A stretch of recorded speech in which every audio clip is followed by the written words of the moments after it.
Then I asked Edward, where are my tampons? And then Edward says, I ate them.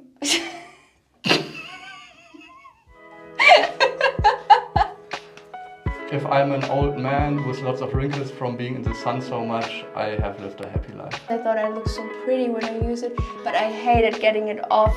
You save money, you save time, you save mental capacity. It's better for your health, it's better for the environment, and it's also better for animal ethics. You're also inspiring other women to not wear makeup, and you're making a new standard. You're making the new normal for it's normal to not wear makeup. Hi everyone, welcome to another video with Marvin. Welcome Marvin. Hello. Today we have another super exciting topic for you. We decided to share our secrets, to reveal our secrets of how we save hundreds of dollars every year on personal hygiene products. Do you want to start with the first one? Yes, number one on our list is hair products, especially things like shampoo, hairspray or gel. And me as a male, I never really used hairspray, but I used gel to keep my hair in form. But I have stopped using it since like 3 or 4 years and I never missed it because I can just substitute it with water or use a fan. To keep it, and I don't need chemicals in the gel or shampoo. I don't use it as well. Awesome. Yeah, I also don't use shampoo. I just have like this brush, which basically when you brush your hair, it collects the fat from the scalp down into the hair, and that way my hair is never greasy. I do have to add, however, it took a while for my body to adjust. So when I first started not using any shampoo at all, which was 5 years ago, I did have greasy hair for an entire month. I was very fortunate because at that point I was living in a yoga center and it wasn't that important how my hair looked. That was when I transitioned. But yeah, it's a really nice feeling of freedom. I'm sure you can agree, not having to bring shampoo when you're traveling. Yeah. And just being able to use water. You also save time when you shower. And also, I'm sure you agree, or at least, I don't know, with long hair, I just feel like when I eat a low-fat diet, then my hair isn't greasy. But when I eat more avocados or just generally more higher fat, then I can definitely feel my hair being a bit more greasy. So the lower I keep the fat, the more I'm happy with the way my hair looks. But yeah, I just use water. It also frees up mental capacity. Yeah. Not just space when traveling, but also you don't have to make the decision because you know you don't use it anyway. Yeah. And you don't have to think, like I used to think as a teenager, like, okay, every second day I have to wash my hair, otherwise it's going to be really greasy. Mm-hmm. And then when I didn't have time to wash it, then I would have to go with greasy hair. Or there was these dry shampoos where you just spray and then it's dry. And all that I don't need to worry about at all. Mm-hmm. So, yeah. Do you wash your hair every day? Most days, but some days I just go into the shower every 2 or 3 days, especially when it's not high heat in summertime, and I'm completely fine. Nobody ever complained about body odor. Nice. Which maybe brings us to number 2 on our list, which is soap. Mm-hmm. I stopped using soap over a year ago and I also never missed it. But I would say it's also a individual thing, like how your body smells, how does it smell when you sweat. For me, example, I don't sweat a lot, and when I sweat, it just doesn't have a strong smell to it. And that can be individual for everybody. But I would say you don't need soap anyway. You could also clean it other ways. Or what do you think? Yeah, I totally agree. Definitely, I think going plant-based releases a lot of smell from you. Like you don't really smell that much anymore. There's not that much grease on your body anymore. You just feel generally overall more clean. And then even going high carb and high raw. So that definitely influenced my decision of, going soap-free. But yeah, I also just don't feel like I need the soap. I feel so clean when I just take a shower with some water. And yeah, I feel super clean. Yeah. And also, like I also use this which brings us to the third point actually. So you also don't use deodorant. I also stopped using it 4 years ago or something. Just because of all the chemicals there are, and of course there are healthier versions. You can use baking soda or bicarb soda. There's a lot of versions, but then it doesn't. You have to think about it, you know. And the way I'm doing it right now is just every morning I use this. I make it wet, and then I like clean my armpits. And then I just feel very clean. But of course, if I would eat animal products, I'm not sure if I would be able to go without deodorant. What do you think? Yeah, I stopped using deodorant many years ago, but fragrances and perfume was harder for me because I work in an office job right now, and most of the years I thought, okay, I go to the office, I wear a nice shirt, and I dress up a little bit, and I also really love to put fragrances on. But once I realized and once I got into contact with natural hygiene concepts, that it's completely unhealthy. And I realized where I put the fragrance behind my ear, that have always been the spots where pimples popped up and that have been not clean. And I think it's because I sprayed it there. So I just stopped using it. I gifted my last fragrances to other people, and now I'm free of that. Yeah. Cool, because I remember we chatted like half a year ago or something, and you told me you're still using it. So now you decided. Yeah. And I'm curious, what motivated you to not use soap anymore? Like, what's your main motivation? Is it just saving money, or? No, not at all. Like I also like to save money, but it's not that important with the price of a soap, I think. And no, it's maybe the general theme for this video is that I don't want to put anything on my skin that I wouldn't eat. Mm-hmm. I'm not perfect at it. I have exceptions. For example, Tiger Balm. I put it on my skin when I have itching insect bites or stuff like that. That's an exception. But beside from that, I don't put anything on my skin that I wouldn't eat also. Amazing. Yeah, I love that. And yeah, the next one we have written down is sunscreen. So I don't use sunscreen. I've stopped using it. Also, I stopped using all of what we're sharing here like within 1 or 2 months, where I got into natural hygiene, and then I was traveling at that time, so I was very happy to cut out everything all at once because I knew my backpack is going to be so much lighter. So that was also motivation for me, but also just because I wanted to stop putting chemicals on my body that harm it, and sunscreen is a really big one. Like sunscreen causes pimples in my face, and it just stinks. I don't like the smell. And also, it's just, when you look at what is in sunscreen, like even in natural ones, it's just very toxic and chemical. And technically, we just don't really need it if we take care of when is it really, really hot and when is the sun shining a lot, which is usually between 12 and 3 p.m. So in that time, I always go into the shade or I wear a hat. And otherwise, I just also make sure I don't spend like hours in the sun without shade or hat. What about you? Man, sunscreen is a big one. That could lead me on a rant right now. I try to keep it short. Sunscreen is bad on so many levels. As you said, it contains a lot of chemicals, and it also blocks the absorption from vitamin D. Did you know that? Like, if you go into the sun, you don't get the vitamin D production in your body because sunscreen blocks it. I hate the smell. I hate how it feels. Like if you are like putting some fatty stuff on your skin, and then you lay in the sand and the sand goes onto the skin and sticks to it where you have the sunscreen.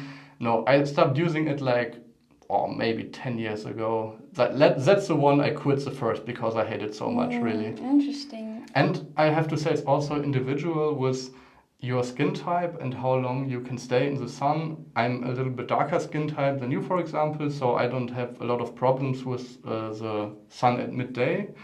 But you also get used to it, I would say. And you get a good feeling with your body when it is too much. When you go to the shade or put something on your head or cover up your arms, and you listen to your body. Because other people, maybe they put sunscreen on and then they go to lay in the sun for 10 hours straight, and they are still red and burned sometimes, and I don't think that's very healthy. Yeah, I 100% agree. One thing I can add is last year at the Dutch Fruit Festival, I met an older lady. She put a watermelon on her skin because she said that the lycopene is also a natural sun protection. and she was in the sun literally all day without a break, and she had also very dark skin, and she didn't get burned.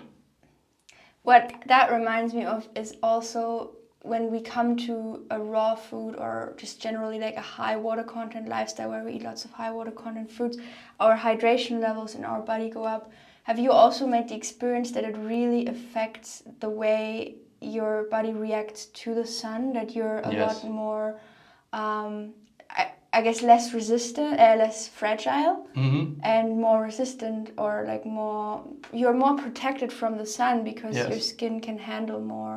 Yes. I can speak from personal experience because this year, for example, I went to India in February and March, and then I came back in spring, slowly began to start in Germany, and my goal this year was to spend as much time in sun as possible for me, and I didn't get burned once. Wow. I didn't have a sunburn once that peeled off. There may have been days where my skin was a little bit red, but it never peeled. Right. And what about your face? Do you think it has like a negative impact? Like, because so many people say, you're going to get skin cancer if you don't wear any face, and you're going to get like very bad skin when you're old. I get that a lot, and I can just say, I don't care. I'm not afraid of skin cancer, and I love that. Yeah. But then again, we can come back to the point that, when you come to this high raw or raw vegan lifestyle, that you're just more hydrated and you just decrease your risk so much. So yeah, true. That goes into it as well. All right. What's the next one? On number 5, a new discovery for you. We have toilet paper, and we still have one. We still have it for guests or other purposes, and this is what we replaced it, and we also made a separate video about it. I think that's why we don't have to cover it in but I'll link it in the description box. Yeah. So you can check it out. Next one is toothpaste. Yeah. So I haven't used toothpaste in 5 years, and you can see my teeth are very clear and clean, and I do have to say though, it depends, some people have no issues with teeth, some have. I think I never really struggled with it, but still, like, if you use toothpaste, you make it worse, in my opinion, because no matter what kind of toothpaste you use, whether it's a natural toothpaste, one from the like natural organic shop, or if it's one from Aldi, like coconut oil. Yeah, even that, like coconut oil maybe not that much, but these chemical toothpaste, you're basically rubbing the protective layer on your teeth away with these very toxic substances. So when we start using just water, or what I sometimes do when I've eaten garlic or onion, I use Heilerde. I think in English it's called healing soil, but I'm going to put a link in the description where you can find something similar. And I use a little bit of that. It's like some brown powder. I can actually just show as well quickly.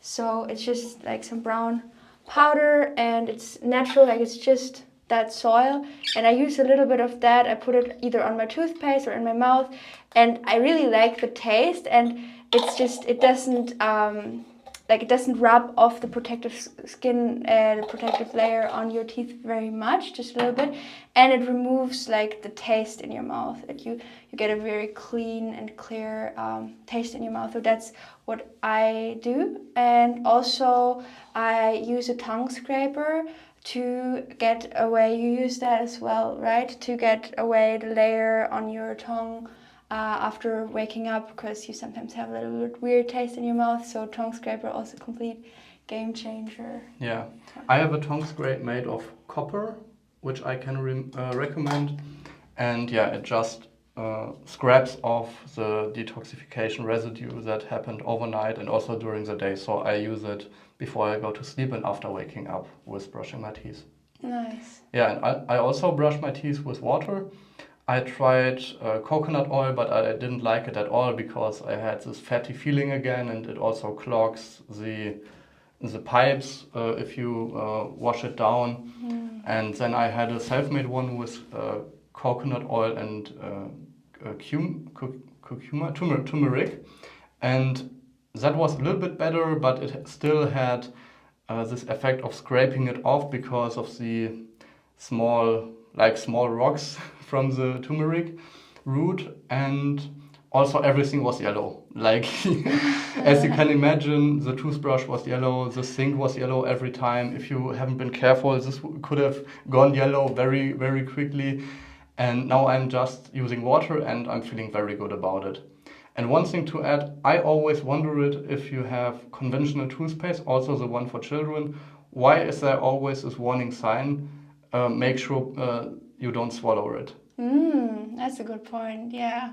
Because you absorb it anyway with your gum and your mucous membrane in the mouth. And I'm pretty sure I've asked my parents several times when I was a child, why can I still have it in my mouth, but I can't swallow it? Yes. Because I actually liked the taste as a child because it was so sweet. Yeah, it's artificially I sweetened. It tastes like strawberry gum or something like that. Yeah, and I've actually worked as an au pair with children, and I've also noticed they always wanted more of the toothpaste so they could swallow it because they like the taste.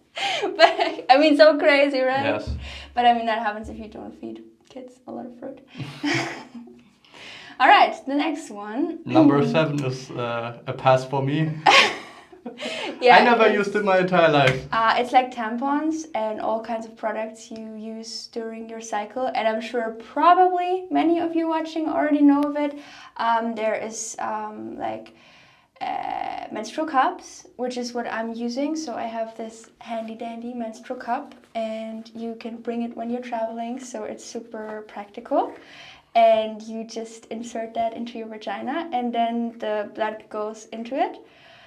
And I find it much, much more also hygienic than a tampon, because I remember I always found it so disgusting to have this inflated thing which was full of blood, and it would usually smell, and there was also so many chemicals. Like the tampon would always smell like cleaning stuff, like, you know, the stuff you clean your toilet with, but then my blood would smell like human, and then when those two would mix, it was just blah.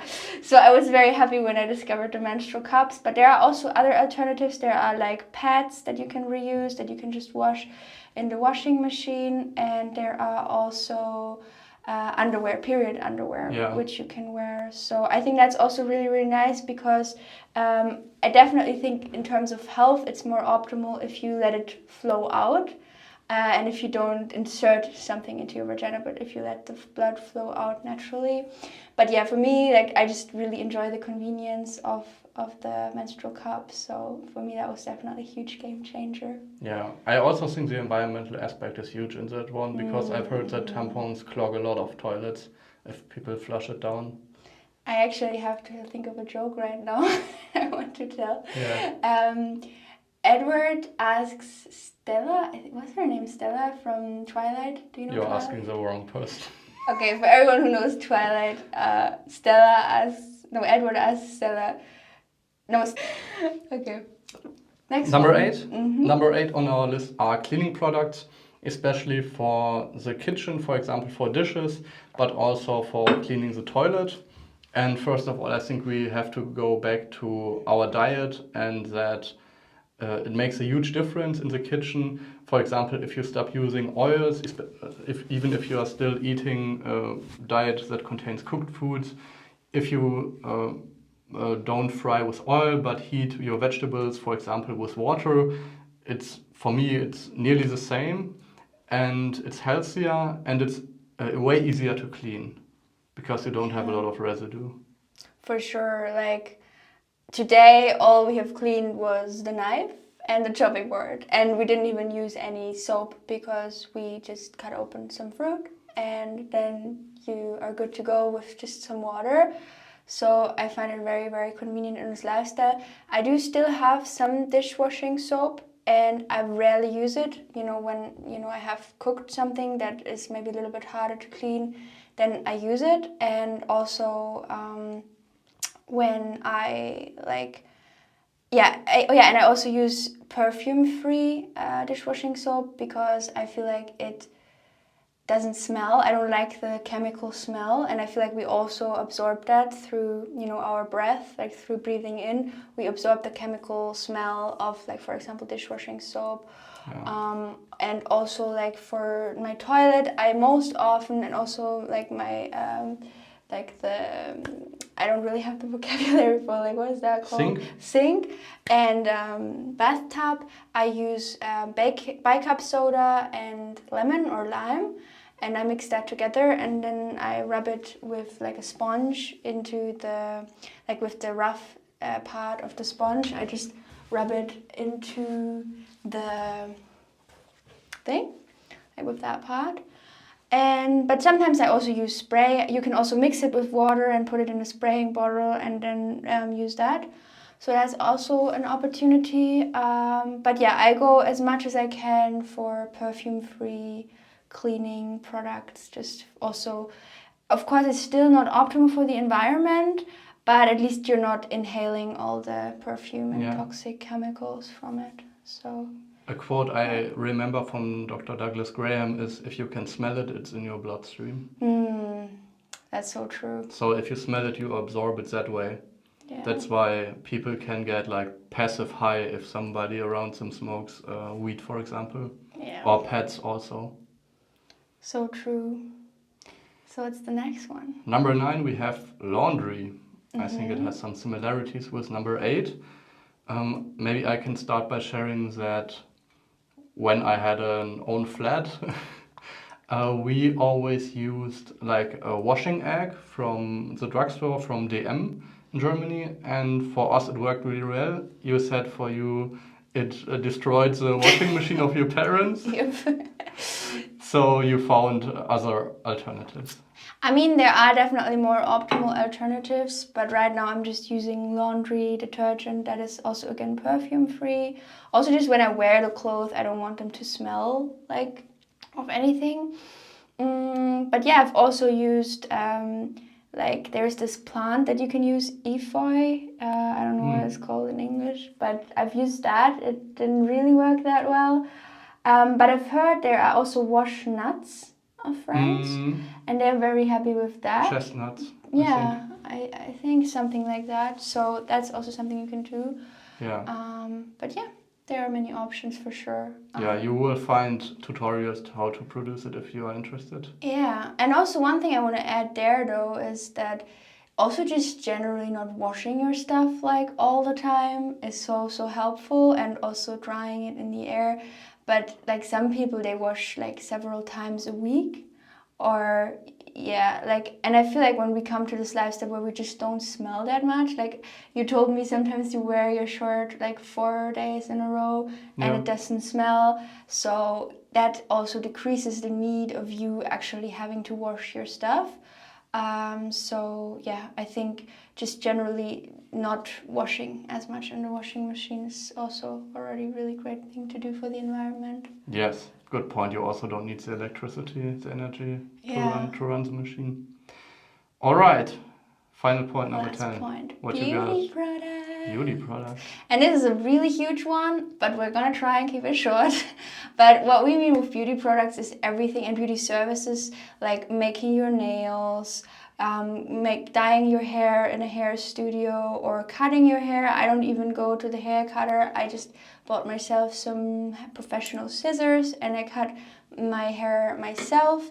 Going to the sunbathing studio, all that kind of stuff. Even stuff like breast implants or makeup. Like what I'm thinking about what I spent in makeup when I was younger, so much. I think once I collected all my receipts at the drugstore, and I think it was over 500 euros just in 2 or 3 years. So, I mean, I was a little bit addicted to buying makeup and trying out new things, but it was just, I'm happy that I made this experience, but I wish I had invested that money in some fruit instead. And also I just feel like when we eat so much fruit, we are just pretty from the inside. Our bodies look healthy, so we don't have to cover anything up that doesn't maybe look as pretty. No symptom treatment needed. Yeah. For pimples or stuff like that. I guess in a way makeup is also symptom treatment. I mean, I don't judge anyone who uses makeup. I think if you feel more like pretty or confident of course go for it, but just always know that you don't need it. It's not necessary. And yeah. know that you are not doing something good to your skin by using it. Yeah. Because it cannot breathe if you put it on, for example, with makeup. That's so true. And also your eyes. I remember I hated using eyelashes. In a way, I loved it because I thought I looked so pretty when I used it, but I hated getting it off at night. And then there was still some residue, and then I would wake up the next morning and my eyes would like burn and I wouldn't be able to see properly. And I think it's not that good for your eyes as well to use makeup so much. For me also, I don't know that much about makeup, but I think if you put on a lot and before you go to bed you have to remove it, and even that fact shows me that it shouldn't be on the skin in the first place. Right? And the stuff you remove it with is usually also some kind of chemical. Yep. So you're even loading more chemicals on your body. The same goes for nail coloring and the stuff to remove nail coloring. For me it always smelled like chemicals and gasoline mixed up, and I was like, wow, all right.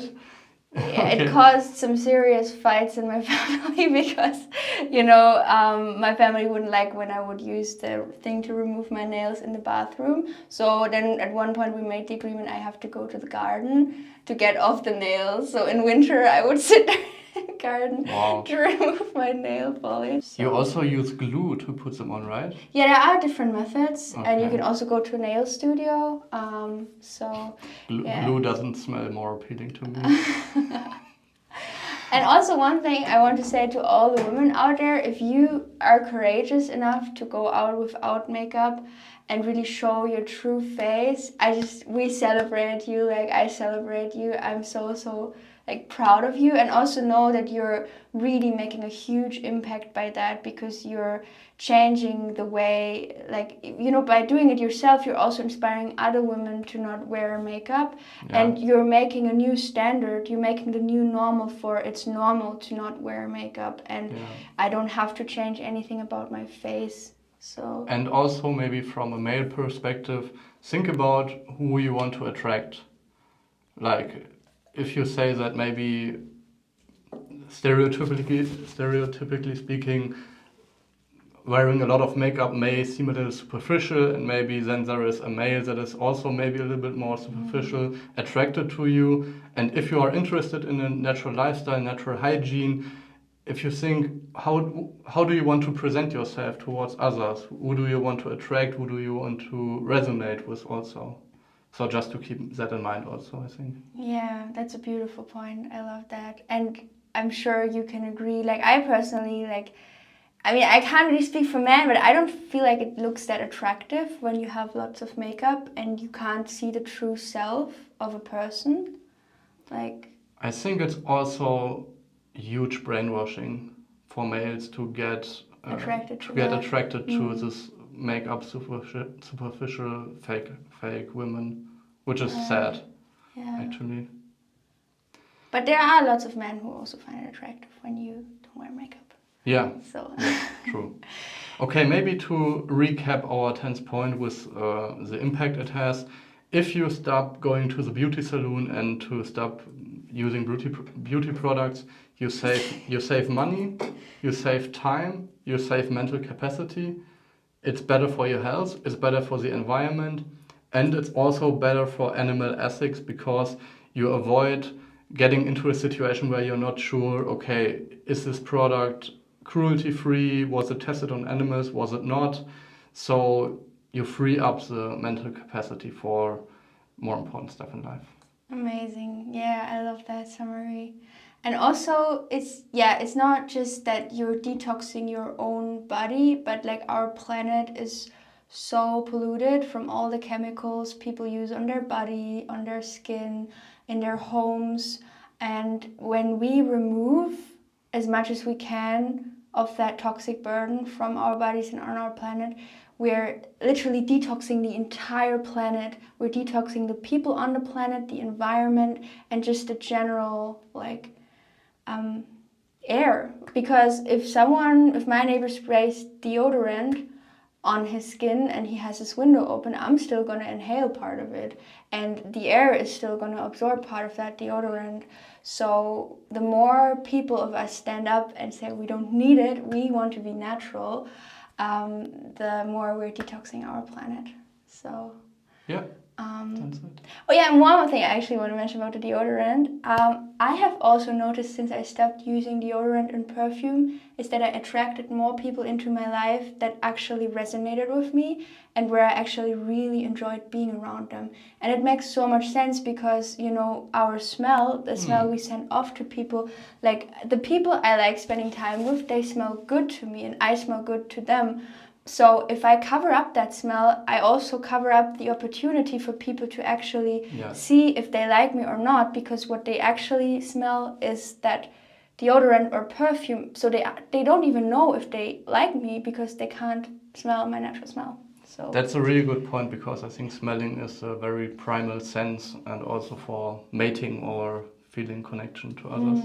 Yeah, so if you struggle with finding your tribe and finding your people that you really resonate with and enjoy spending time with, then maybe try out not using any deodorant. In German there is also the saying, jemanden nicht riechen können. I can't smell someone. Yeah, and that's the same thing, feeling sympathy for someone. And if there is someone who doesn't like your natural smell, there's nothing wrong with that. Like, you can't be liked by everyone on this planet, right? Like, so it serves as a filter as well.